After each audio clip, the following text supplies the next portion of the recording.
కాలుష్యం కారణంగా చారిత్రాత్మక కట్టడం ఎర్రకోటకు నల్లచారలు అని భారత్ ఇతర దేశాల మధ్య సహకారంలో భాగంగా అధ్యయనంలో ఐఐటి రూర్కీ, ఐఐటి కాన్పూర్, వినిసి చెందినటువంటి university archaeological survey of India చెందిన శాస్త్రవేత్తల బృందం అధ్యయన వేదికలో తెలిపింది.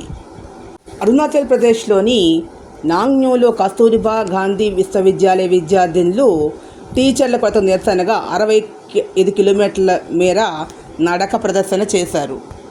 భారత ఆర్థిక ముఖ చిత్రాన్ని మార్చిన ఏఐ జీడీపీకి అదనంగా 52 లక్షల కోట్లు 2035 కల్లా సాధ్యం, నీతి ఆయోగ్ వెల్లడి.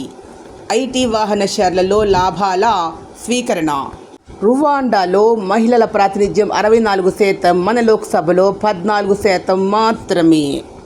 4 నెలల గరిష్టానికి టోకు ధరలు, ప్రతి ద్రవ్యోల్బణ స్థితి నుంచి బయటకు.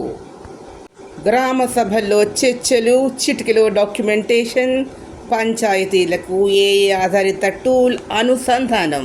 కాకినాడ, రాజమహేంద్రవరాల్లో భారీ వర్షం.